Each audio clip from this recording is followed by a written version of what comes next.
the idea of what we thought were phenoms in Tui and Volby are almost, at this rate, at this current trajectory, will almost certainly be passed by Hedigrin.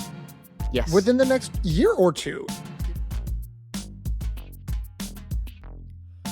Hello, and welcome to the Stride Report podcast. I am Ben Weissel, and joining me, as always, Garrett. How's it going, man? Ben. That was a heck of a weekend. That was a heck of a weekend, man. I'm exhausted, and I didn't even run. I didn't even bike. I'm emotionally exhausted. I'm just spiritually exhausted. I don't know if you feel the same. Yeah, I mean, gosh, we say this, I think, every week, especially during track seasons. Like, all right, we keep seeing these amazing performances. Like, at some point we're not going to be surprised anymore, right? We have to come to expect it, and yet this week, just another shocking weekend of results, to the point where, I mean, it reconsiders how we see a lot of people at this point. Obviously, the Jane Hedengren performance is the one we're going to lead with, but yeah, and a absolute crazy weekend across the board. What was also crazy is that we only got one rating and review, one on Apple. Only one. Guys, rookie numbers. Let's get those up. If you could leave a 5-star rating and review on Apple Podcasts or Spotify, that would be awesome. Please subscribe as well. Subscribe, follow along, whatever the functionality may be. That would be great. And go subscribe on YouTube. New interviews from Boston U. Colin, Sahlman, Jane Hedigrin, a handful of other names. Helen Braybrook. Do we have Helen? I forget. Regardless, numerous interviews. Lauren did awesome. Nick Alvarado did awesome. So shout out to them. But Ben, Boston University season opener. Let's get into it. The focal performance of the entire evening, better than any SEC championship in football, better than any Big Ten championship in football, certainly better than any ACC championship in football, even though that game was tight, was Jane Hedigrin, a BYU freshman, 19 years old, running 14:44 for 5,000 meters. That is an NCAA record by roughly 8 seconds. She is the youngest American woman to run under 15 minutes for 5,000 meters. She is NCAA or USA number 2 all time for the women's indoor 5K. And she's 19 years old. How you see the result, you watch the race, just the initial emotions, the thoughts, what's going through your head? I mean, she is. This goes back to the conversation that we had a couple weeks ago about, like, the U.S. Developing talent in the NCAA in a world where the NCAA has more and more international names. And one of the things I said was, hey, the U.S. is doing a pretty good job of cultivating stars in this era than they ever have before, and Hedigrin is chief among those now. I mean, we've had the Tuis, the Volbys, and now it seems like we have an even better star coming through the ranks in Hedengren, which, I mean, could you imagine us saying that after what we saw Volby and Tui do over the last 4 or 5 years? It's remarkable the level that she has set in her first year as a collegiate. We knew she was going to be great. And one of the things that the other thing that comes to mind is we give coaches a lot of credit when they cultivate talent from, like, hey, this person was a 450 miler and then they became a 430 miler, or they came in and they were a 16-minute 5K and now they're like a 15, like these big jumps. But for a coaching staff and a program to take a generational talent and just have them go seamlessly through their first year in their new system is something that we should commend so much. We rarely see this, where an American high school athlete comes right away. Even with Tui, it wasn't like he came in and was top 3 at the cross country championships, wasn't breaking records her freshman year. There was a transition period for Coach Diljit Taylor to like just have Hedengren hit the ground running and just not only just be where she was before, but take a huge leap forward is an absolute huge accomplishment for that coaching staff. And obviously Hedengren herself. I mean, what else is there to say? But she is going to be the face of the U.S. running for hopefully the next decade. And it seems like the only thing that can stop her would be injury. If she stays healthy, she's going to be a staple in U.S. teams for years to come. And now the question is, how long does she stay in college? Because I want to see her run on the collegiate ranks for as long as we can.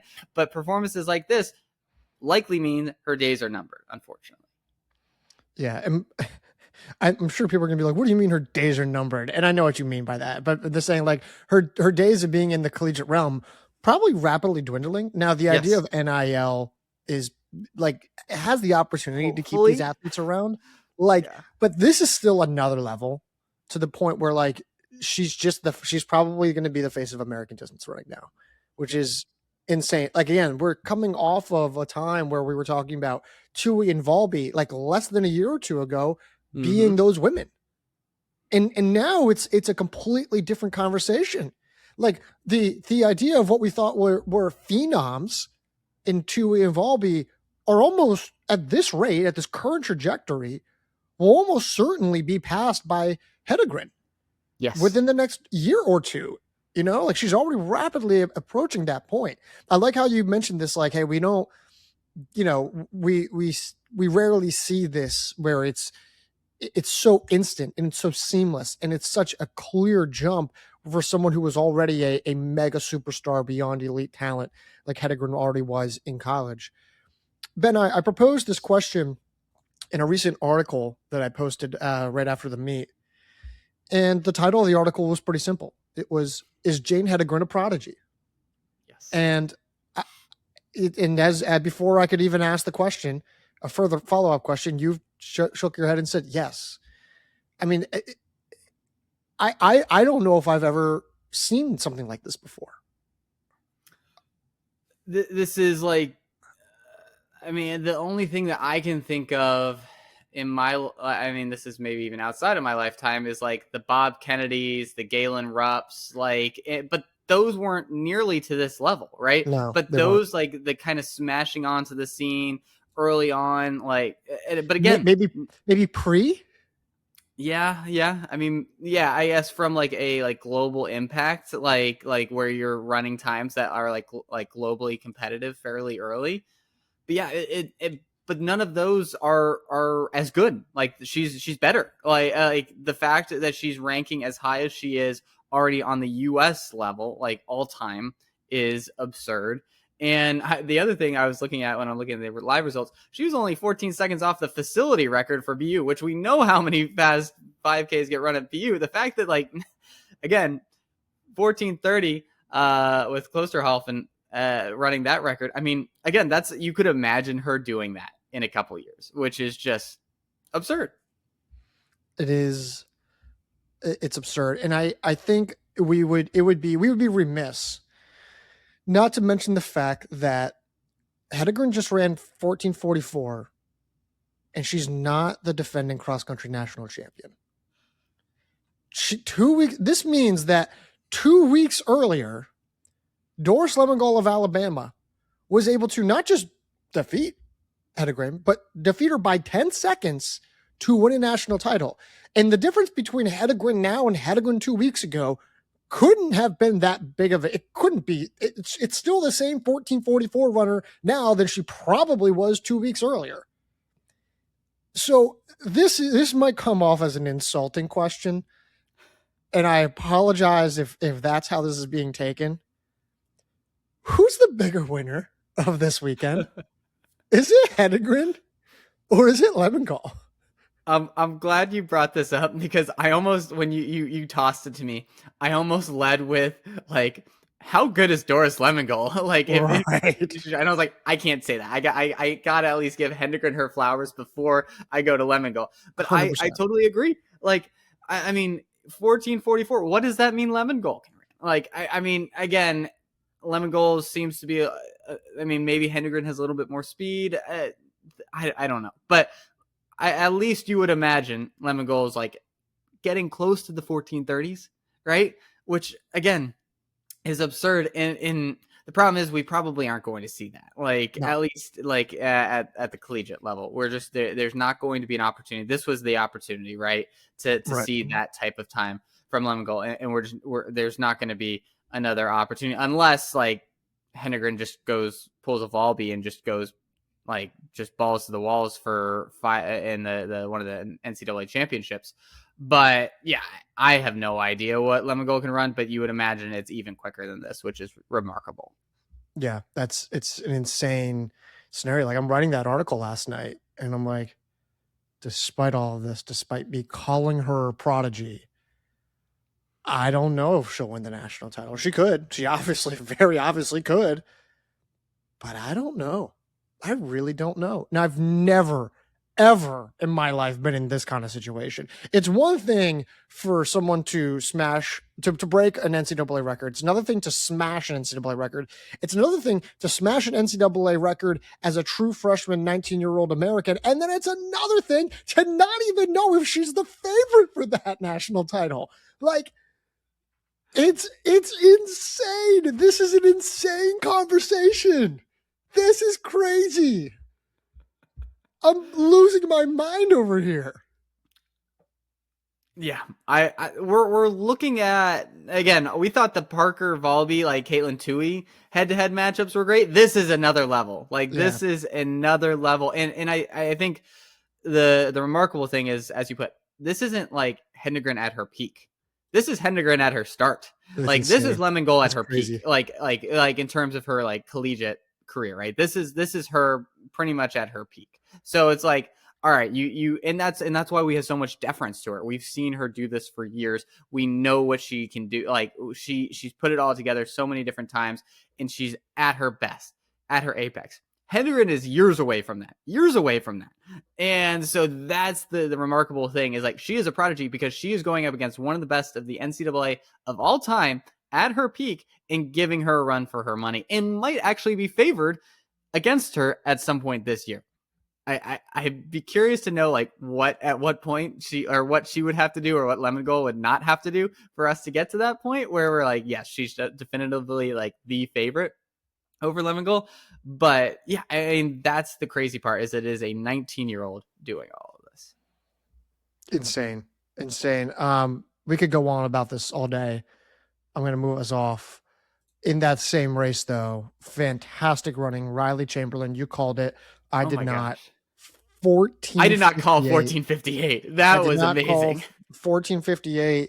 I mean, Riley. I mean, it's maybe the second most impressive races of the entire meet on the women's side. Probably 7th all time, like on the collegiate level, I think. And it's like in the B block basically. Like that's that. So what does she run in the 3K? What does Chamberlain run in the 3K?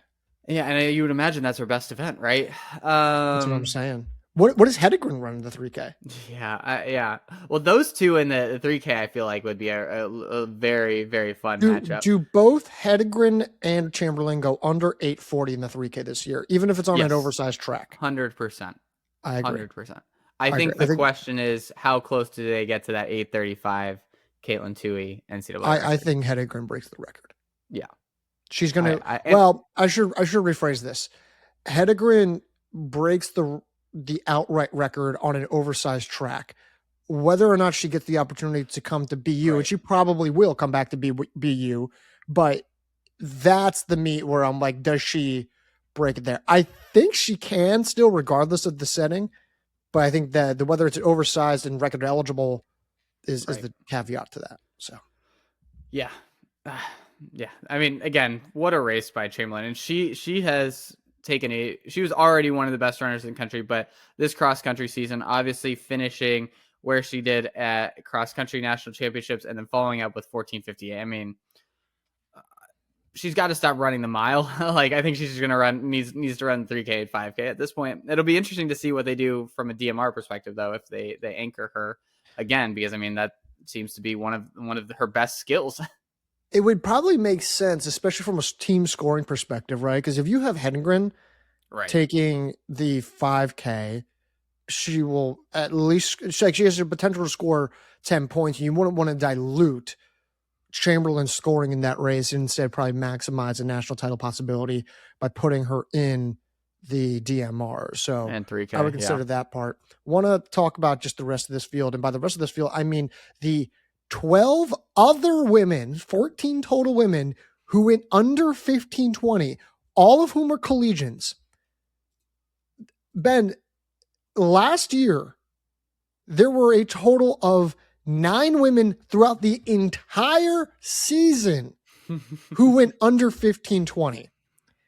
There were 14 collegians who did that this year alone. This race alone, excuse me. I mean, this is almost the part that's more exhausting, that's more emotionally and spiritually exhausting than the Hedigrin aspect. The Hedigrin, it's like, oh my gosh, what a revelation. This is like, man, do we even know this sport anymore? That's my problem. Yeah, so I mean, the 16th fastest time last year was 15:27 on the women's side, and to be fair, there were a lot of the results were from this BU meet last year. I think if you're looking at it, it's like half of them were. So if we're saying that half, let's be a little bit more conservative here. Let's say 10 of the top 16 performances come from this meet this year. That would mean that you have to run 15:16 or faster to get to the national meet this year. Which isn't like, I know saying that is absurd, but we have no, but I believe you.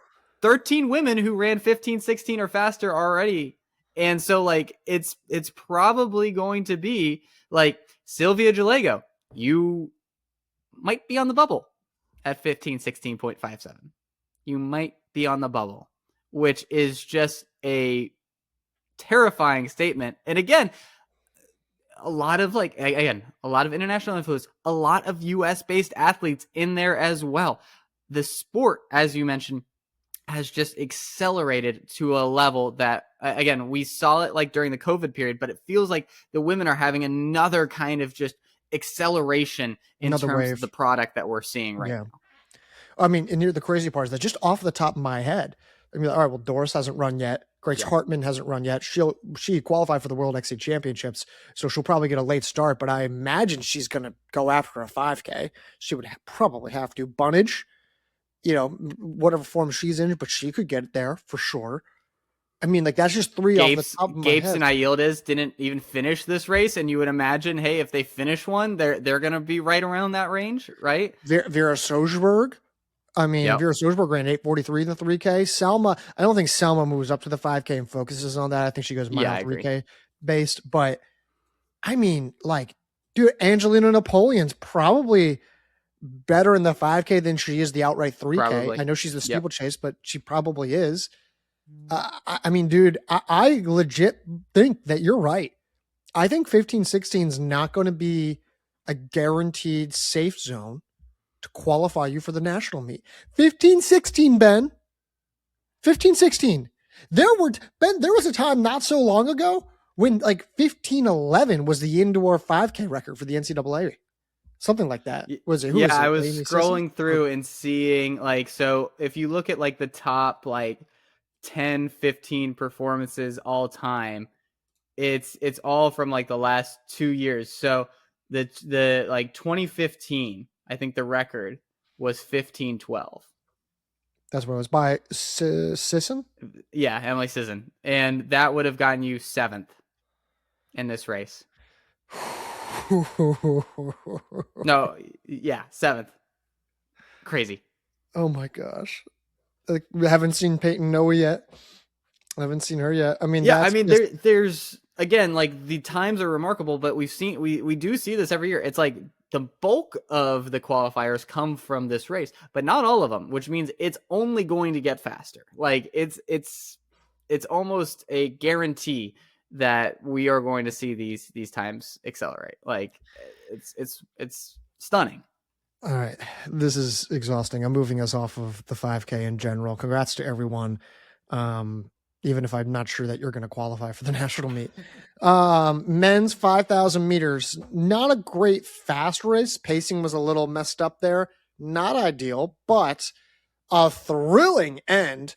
Gary Martin pushes to the lead in the final moments in that final lap, but Marco Langon and Habtom Samuel give chase off the final curve. Gary kind of lets Habtom Samuel in on the inside, but you still think Langon is going to swing off the curve and catch him. I thought, as both Langon and Samuel dove at the finish line, I thought Langon won. Do you agree? Yeah, I mean, watching like the last like 30 meters, you're like, how like there's like a shot that they show where it's like he clearly has like a little bit of a gap going into like 15 meters, and you're like, this doesn't look like it closed at all. And then you look at the results, and you're like, how? Not only did they tie basically, but Habtom gets the edge by 1,000th of a second. I was stunned to see that result. 13:05.21 for Habtom Samuel, 13:05.21 for Marco Langon. Again, as you mentioned, Samuel gets it by at least 1,000th of a second, which is crazy. Gary Martin, 13:05 as well. Fantastic race for him. Dennis Kipnigetich, 13:12 for fourth place, and Colton Sands, 13:17 for fifth place. Let's talk about the top of the race here. I don't think we really learned anything about Samuel. I think that maybe his turnovers competitive enough. It's competitive enough. It's not pristine by any means, but it's competitive enough. Langon is a legitimate national title threat. Just as I think we thought he could be. And Gary Martin could be a legitimate national title threat, but he's probably going to be more so a national title threat in the 3,000 meters than maybe he is in the 5,000 meters or the mile. Depends on what he decides to pursue this year. I think because they won the DMR national title with Virginia, he'll probably pursue individual glory this year. That's my guess. Thoughts on those top three? Do we have any thoughts? Is there anything to take away from this? No, I mean, I think with Langon, it was one of those things where it's like, yeah, based off of what he did last year, we would imagine he could be competitive in this race, especially with it being his first race back. I think there was some kind of questions of how he would look. He looked great. And so I think there's no more question marks. As you said, he is definitively one of the favorites to win a national title in the 5K. He's in that tier. If you make a tier, it has to include him at this point. And I really don't think there's anything else that like anybody can do that's going to change that from, because it's like I would be stunned to see a national championship where the winning time is below 13 minutes. So clearly a low 13, if it's low 13s or slower, you would imagine Langon's going to be right there in the mix, and he has a great finishing kick. So absolutely definitively in there. But I agree. I don't think we really learned that much about Habtom Samuel. I think Gary Martin, based off of what he's been doing across country, 13:05 isn't stunning. I really wish we would have gotten to see Brian Massal in this mix. I think that would have been really, really interesting. But yeah, I agree. I don't think there's a whole lot of like takeaways in terms of what we learned from any of these athletes. Men's race, 7 men in total. The others being, who I didn't already mention, Evans Kiplagat of New Mexico running 13:18. Robin Kiwa-Bear of Iowa State also running 13:18. That's the top 7. That fills out the top 7. 7 men in total run under 13:20, which is a start. The nice thing about the men's 5K and the women's 5K is that, very roughly speaking, you can pretty much just add or subtract 2 minutes to equivocate a lot of the times. Like, it's actually a pretty one-to-one, pretty easy conversion. 7 men only go into 13:20, whereas the women had 14 names going to 15:20. Why? I know. I predicted was weird. I predicted on the men's side, I was like 12, and then on the women's side, I think I said 7 or 8. And I'm like, I just, if I would have flipped those, we would have been right on the nose. And yeah, so I think the pacing plays a part in it, because I mean, the quality of the guys in this field, maybe you could make an argument it's a little bit less than the women's, but like it was a pretty darn good field. But when you see guys like Salman Kipchoge and Evans Crewy running 13:24, it's just like, this seems like the perfect race for you guys to run 13:11. Like I don't. So it seems like the pacing maybe threw some people off. Had a little bit of a like just there wasn't. I think with the women's race, obviously you had Hedengren and kind of out way in front, but then you had a really nice big pack. With this one, the packs kind of were a little bit more broken up. You didn't Yeah, I have agree. that kind of solid group to run with, which I think makes a big impact in these time trial kind of races as well. So I mean, again, I'm kind of grasping at straws here. I don't know why. I predicted that we would see a ton of men under 1320. The fact that we didn't, and we saw like a clump of men at 1324, means that we're not that far off. But I would expect to see these times drop a lot more as far as what you need to run to qualify at the national meet, a lot more than what we're seeing on the women's side this year. Fair analysis. All right, I'm moving us off of that. Let's move to the women's 3,000 meters. It was Salma Elbadra of South Carolina taking home the win in a blistering time of 8:41. I believe that's NCAA number 5 all time among record eligible marks. I could be wrong. Is that correct? Yep. NCAA number 5 all time. Vera Sojberg, fantastic race of her own, 8:43. She's NCAA number 9 all time. Ali Zealand of Liberty, fantastic race for her, 8:44. That's NCAA number 11 all time, and Angelina Napoleon 8:45. I'm sorry, 8:46 for NCAA number 16 all time. My goodness. Ben, Salma Elbadra. She's established herself as a miler last year, had fantastic cross country success. This year, in theory, she was primed for a big time 3K performance. Same thing could be said for Vera Sojberg. So this kind of applies to both, but are you surprised by how fast they ran? A little bit, but not stunned. Like, this isn't the Jane running 14:44, running 15 seconds faster than what I predicted when we were talking about this last week. But this is probably like 3 or 4 seconds faster than what I would imagine the winning time would have been. I think if we would have set the over under at around 8:45, 8:46, that would have felt like a pretty fair number. And they both easily go under that. Now, that said, I was super high in Sojberg. Like, when we were talking about her possibly running the 5K, I thought she could go up head to head with some of the best in the country, and she does do that. But in the 3K here, I think the Elbadra piece, to your point, we've had this conversation, I feel like, year in and year out, where there's that one name that comes in after a really good cross-country season, and you're like, oh, man, what can they do combining their speed that they've shown on the track, combined? Like, it was like the Gary Martin from last year, yep. I feel like. And now it seems to be Elbadra. She's really taken that nice step forward, considering that she picked up a lot more strength, but didn't really lose that top end speed. And this is what you get when you put those two things together, especially in the 3K, which is the perfect meld of both of those things. And you get an 8:41. I think she's someone that is super dangerous in this event. And I think you would have to consider her one of the top contenders, like probably in the 1B group or the 2A group, to go win a national title potentially. Certainly not favored, but certainly a top contender after this performance. I think in a world where Hedengren and Lemong exists, I would never be able to bring myself to say that she's in that same tier. And so for that reason, I don't think she's a national title threat, just because you'd have to be on a transcendent level basically to win a national title in this event. But I think about fresh potentially going up against again. I'm not putting her like, I would say like, hey, she's in that tier behind her, but a contender nonetheless. I would say she's about as much of an All-American lock as she can be at this point in the season. I just think it does. I don't know if it really. I think when it comes to like Hedigrin and Lemong, I don't know if it matters. Yeah, probably not. I just don't think it matters whether or not you're doubling. I just don't. I think they're both just too talented. But Elbadra was crazy talented. Like, she is scary good. She has now experience at the highest levels. Like, she's no longer inexperienced. She has great range. Like, she can kind of attack you from any way, shape, or form. She's got a bunch of different racing styles that suit her. She can win and sit and kick races.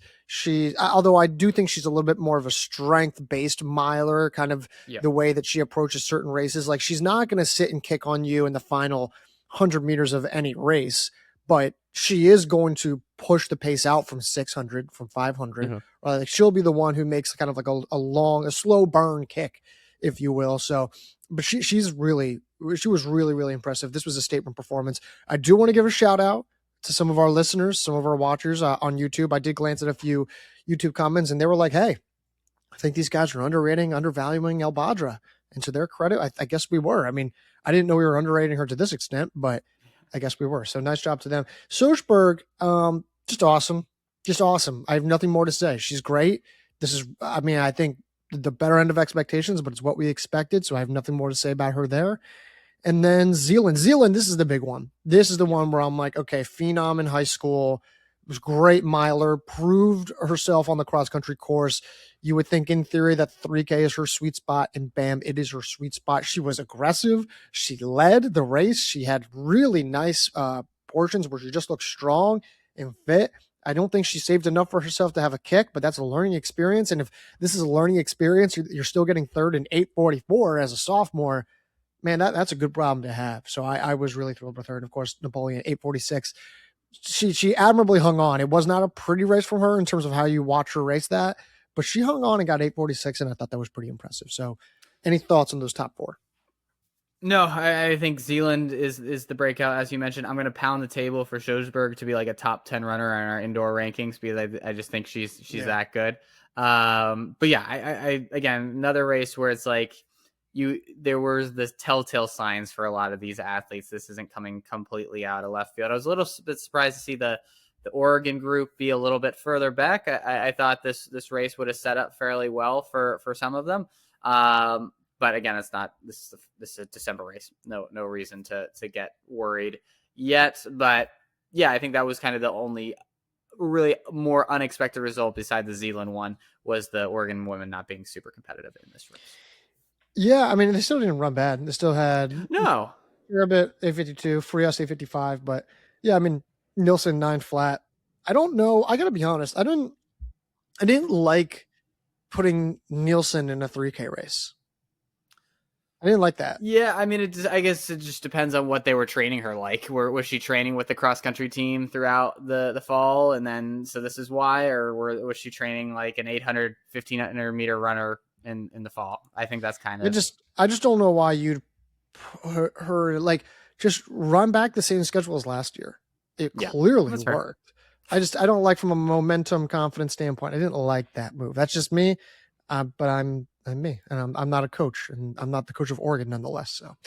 So, let's go on to the men's 3K. Ben, I texted you yesterday a screenshot of the top two results, and I said verbatim, I hate everything about you.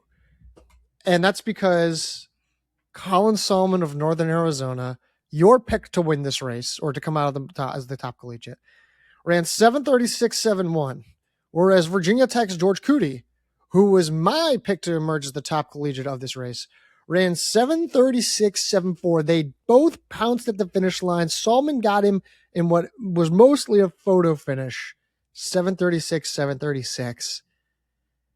Instant reactions other than you being right. Yeah, I mean, I think we can both take a victory lap here when it's 3 100ths of a second separating. I don't think either of us can say we were definitively right one over the other. But I will say this is a lot faster of a result than I thought we were going to see here. So a really good run by them both. I mean, they did win this race, which I think when we were talking about it, we were talking about top collegiate, not that they would actually win this heat when you're going up against like Sam Prackle and Fawad Masoudi and some of these guys. They looked really, really good. And Sahlman in particular just seems to be rounding back into that like full, complete runner that we had seen him a couple years ago flashing. We saw the 800s like at the end of the spring, early summer last year. And it really seems like he's kind of like caught his stride again. So I'm really excited to see what he can do this indoor season, because at his best, he is one of the most talented and dangerous runners in the entire country with his kick, but also with the strength that he possesses. So really interested to see where we go from here. And Couttie, I mean, again, everything that you said about him in the preview lined up. He puts himself in the race. He's super strength based and can just hang. And that's exactly what he did here. I think he's going to be, again, in a crowded, what will likely be a very, very crowded 3K national field. He deserves, I think, to be an All-American favorite at this point because of everything that he can do and the complete runner that he is as well. But I think the story here is, again, Sahlman just getting back into form because he has the potential of winning national titles at his best. Yeah, I like how you put a lot of that analysis. I think there was a lot of really good things that we saw out of these guys that maybe like you aren't totally expecting. Like Sahlman, yes, I know Prackle was leading a, maybe a portion of this race, towards the tail end, but Sahlman was kind of an aggressor at some points. Like he wasn't afraid to be up there and pushing and going after a fast time. It was clear that he was chasing, right? And as a guy who's a little bit more speed based on some of his range, you wouldn't necessarily expect that in a race where he's still going up in distance, even at 3K. And I know he was 16th at NCAA XC, but still, I thought that race approach was nice to see, especially given that he actually did it well. And then Couttie, for him to hang, and you're like, can you keep wondering with every other lap, you're like, hey, you still there? Hey, we're just checking in. You good? You all right? And he's still there. And then to still have like another kick, find another gear, follow Sahlman, come around off the bend and think, oh my gosh, Coutie's going to get him. I thought it was really, really great stuff. I think for December, both men showed the ability to be All-Americans and to like thrive tactically and, I think like if they're able to run this well in that race, which was still kind of tactical in a weird way, I thought that was really, really telling. Third place, Sam Prackle. Fourth place, Oregon, Simeon Beerbaum. Without looking, do you know where Beerbaum now ranks on Oregon's all-time 3K list? Oh, man. Oregon's 3K list. Again, 739.65. Number 1? It's number 1. Good guess. Yes. That's remarkable. He is now above Cheserek. Who's number 3? So it's Beerbaum, it's Beerbaum, it's Ches, and now who's number 3? Is it Elliott Cook now? It's Elliott Cook, who was 7th overall in 741. Eastern Kentucky's the hot every way was 6th in 740. But yes, if I had told you that Beerbaum and Cook would be in the top 3 of Oregon's all-time 3K list, you'd be like, no, it's what? Cook is the wild one. Yeah, Cook's the weird one, right? Like when Beerbaum like signed for Oregon, you're like, this is kind of what we hope he can turn into. And the funny thing is, he still hasn't fully turned into maybe everything that we could have expected from him. He's on the path, right? But I mean, being on the path, he's still gotten that Oregon record, which is remarkable. So I thought he really good performance from him. Honestly, he was one of the big winners, I think, from this race, finishing 4th, dipping under 740.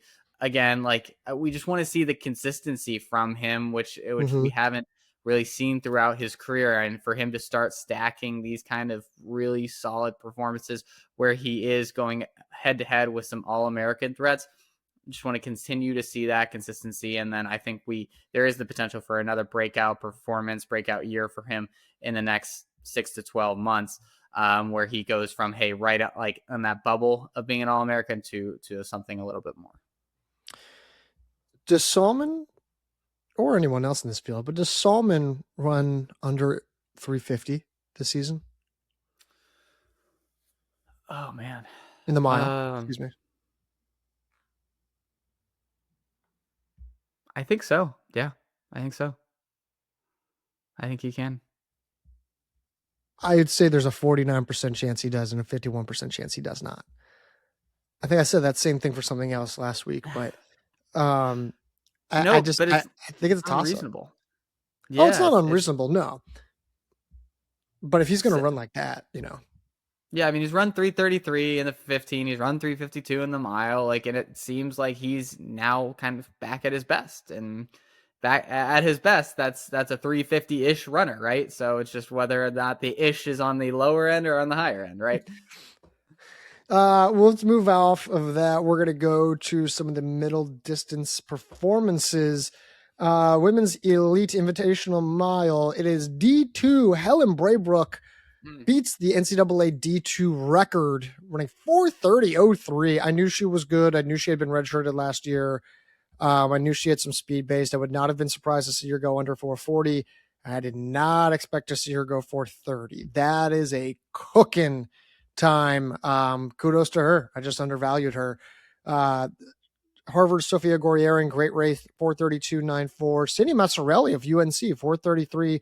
Jenica Sports of Washington, 4:35, and Olivia Millen of Michigan State, 4:38. Braybrook,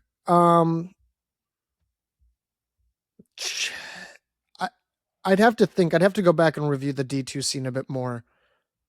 But I imagine she has to probably end up being the favorite for the D2 national title, because I'm trying to think about like who else would be. I think the women's 1500 in the mile last year, like outside of Annie Wild or like Claudia O'Malley, wasn't quite as stacked as I thought it would be. So I guess Braybrook's probably the favorite.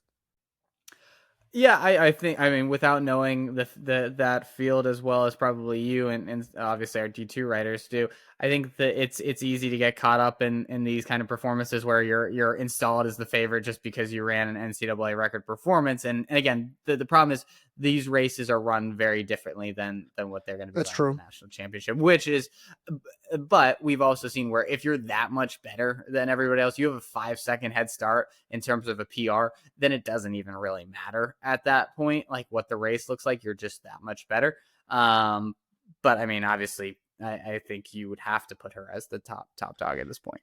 Yeah, and I think that's the thing, like especially at D2, like you start getting down to 4:30, like it doesn't matter. Like, I mean, unless someone's running 4:33, 4:32 else, Right, also exactly. D2, like unless someone else is also doing that, like the gap is big enough where it just doesn't matter.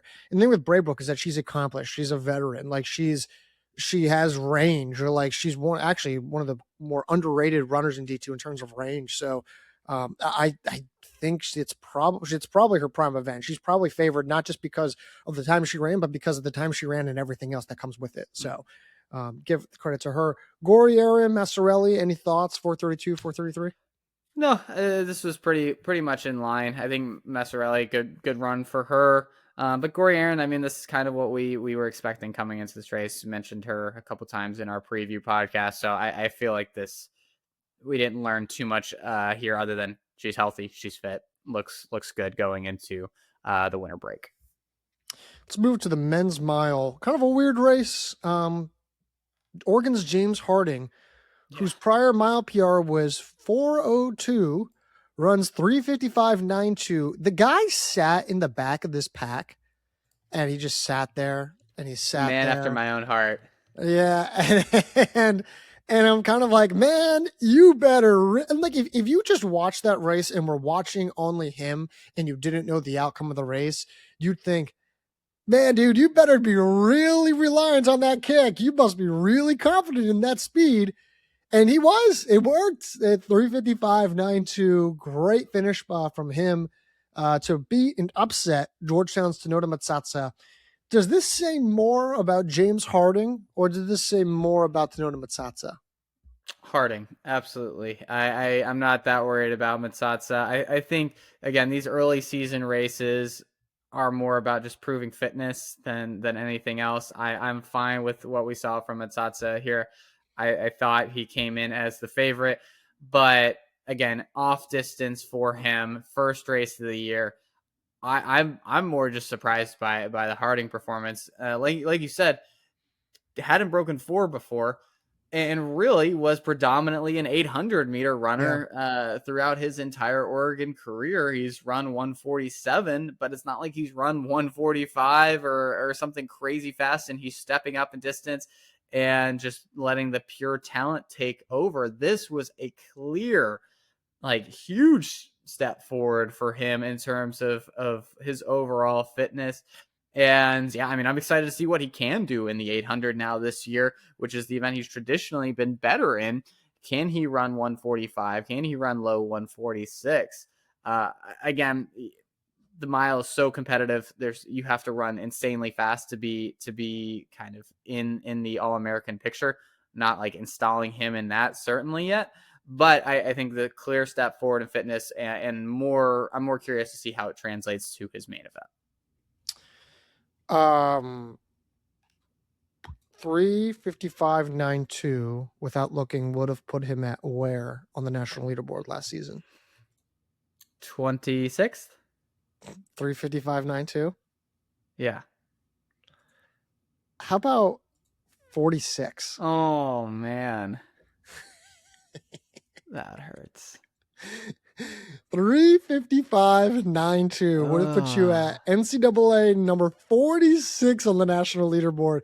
It took in the top 16, it took 3:53.82, and I think the last guy in was because it was like 3:54 to get in last year, right? Yeah, is that right? I think it was Okay. Stitt who got. Oh no, Stitt didn't even get in. It was Taha everywhere. It was 3:54.15, I think, Okay. to get in. Actually, no, I don't even think that's true. No, it was a little bit faster. I think it was Givens. It might have been Givens. Yeah, it was Givens. I think Givens was last one in. Yeah, it was Givens. Oh man. Yeah, it's amazing how many people are filling up those 2.5 or 2 seconds in between. It's crazy. In this entire race, every guy entered. This never happens. Every guy entered wins sub 4. Yeah. I mean, that's the world we're living in. I just feel worse about myself every day. I just do. Yeah. I mean, talk about it from someone who was right there at the 4-minute mark and never did it. So like, and now I'm like, that's not even that impressive anymore. It doesn't even matter. But the redemption arc is that you're now a co-host here on the Stroud Report podcast, so it's okay. Yeah, none of these guys can say that. That's for sure. No, they can't. I mean, they can't. They can't put that on their resume. Yeah, flex on them, Ben. Flex. Anything Laban more? Kipkemboy. Sorry. Oh, no, go ahead. Yeah, Laban Kipkemboy. I like the way that he ran this race. He put him. He gave himself a shot. Just didn't have it at the end. And I think Carter Cutting and Camden Marshall ran fine results. I don't think there's too much more to go into for any of these guys. Carter Cutting continuing his slow burn of just progress, but it's slow. It's slow. Women's 800 meters, Penn State's Tayissa Buchanan. I don't know. Tayissa, I tried. 2:02.67. She's a sophomore from Australia for Penn State. She drops 4 seconds off of her PR to run 2:02. Emma Sullivan at Kennesaw State, 2:03. Sammy Elbadra, more than a 400 meter runner for BYU. She goes 2:03 as well. Buchanan, kind of out of nowhere, beats a pretty good field, and she goes like wire to wire. She follows the pacer and like is not really threatened by anyone. Thoughts? I mean, I think we all expected a TB to win this race, but it wasn't the TB that we necessarily expected there. There's my dad joke for the podcast. Got to get one in every week. But yeah, I a good performance from her, and she cements herself as just someone to keep an eye on, right? Again, these early season 800s are usually a little underwhelming, but I think this is a really good run for her. Basically even split it, which I think, again, would indicate there's a little bit more left in there for her as she tries to chase more of that 2:01 time that she's going to need to make it to nationals. But I mean, again, someone to keep an eye on in early January, because clearly she is fit and ahead of schedule so far. Agreed. I'm moving us to the wrap up with the men's 800 meters. Jonah Hoey, 1:47.01 for the win for Adidas. Klaus Scholz of Wingate, 1:47.61. Nice run for him. He suddenly gets into the national title conversation for D2, although I probably wouldn't make him a favorite. There's a couple guys in D2 right now who are some dogs right now. And then Thomas Wingate producing a lot of talent. Wingate's incredible. They're pulled Dominic, their coach, basically. He's been incredible. The recruiting side of what he's done has been phenomenal. So, he's been outstanding. And then Boston University's Thomas Cowan, third, 1:47.88, the top D1 finisher in this field. Ben, where on last year's national leaderboard is 1:47.88 puts you? This is my favorite game. I think it was like 140. Was it 145 high that qualified, like needed to qualify, or is it 146 low? I can't remember. Like what 146 mid. Okay. All right. So we're talking like a second and a quarter off of that 41st. The exact answer is 54th. 54th. Wow, I undersold it again. Jeez. 54th. 1:47.88 doesn't even make you a top 50 runner in D1. Yeah. You don't even get on that initial T first screen. No. Man. All right. Well, we're going to see a lot of fast 800s in the next couple months then. Real quick before we wrap up here, that's all we got on the distance side for Boston University. Grace Hartman qualifies for World XC Championships, and Rocky Hansen also qualifies for World XC Championships. Thoughts? How does this impact the indoor track season? World XC Championships take place in like early? It's January 10th, 2026. They are going to, and the nice thing is that they're in Tallahassee, Florida, right? So they don't have to really travel too far relative to internationally. Thoughts? Yeah, I don't think it really impacts either of their seasons too much, other than like, hey, they're just not going to be run. They're going to run probably one 5K or one 3K each after that, and qualify themselves for the national meet, and that'll be kind of it. But I mean, really cool again to see Rocky Hansen put together another second place finish. I mean, finishing only behind Parker Wolf, beating guys like Nico Young, Graham Blanks, which is again something you would not have expected a year or so ago. So really, really awesome performance from him. And I mean, Hartman continues to be a stud in a very competitive women's field. To get one of those 6 spots is a huge accomplishment. So yeah, I mean, I thought we should mention it, but I don't think there's a ton of analysis that needs to go into it other than the best NCAA runners are really, really good. Agreed. Ben, that is all I have got. And guess what? Now we take a breather. We have some rest. There's a possibility that in the next couple of weeks here, next 2 or 3 weeks, you have some family things going on. And so you may or may not be on the pod. No worries. In fact, it kind of actually works out given the kind of the timing of the pod. So if you don't notice Ben on the pod for the next, couple of weeks here, no worries. We will have fillers, but come 2026, we'll get Ben back on once life settles down, and we'll get you back on there. 5-star ratings and reviews. Oh, go ahead. And just so that, and I appreciate you not saying it necessarily, but just so there's nothing wrong, my wife and I are expecting our 3rd baby. So I will be engaging dad mode a little bit more over the next couple of weeks. So the baby's due in like the next 2 weeks. So could happen anytime. You could see me for 2 more podcasts. You could see me for no more podcasts for a little bit. But either way, I will be back at some point whenever things kind of calm down a little bit after our 3rd arrival. Very excited for you. Very excited for the fact that your 3rd child could also have the same birthday as mine, which in that case, I think you were legally obligated to name him Garrett or her. We don't know yet. But regardless, the point, very excited for you. And don't worry, Ben only has very exciting things happening, and we'll hear all about it once he returns. But who knows? Maybe we get him back next week. We'll see. 5-star ratings and reviews on Apple and Spotify. Go subscribe on YouTube. Interviews up there. And of course, tons of content coming on the site. Ben, did I miss anything? I think that's everything. Until next week, Garrett, I'll maybe talk to you. I'll talk to you.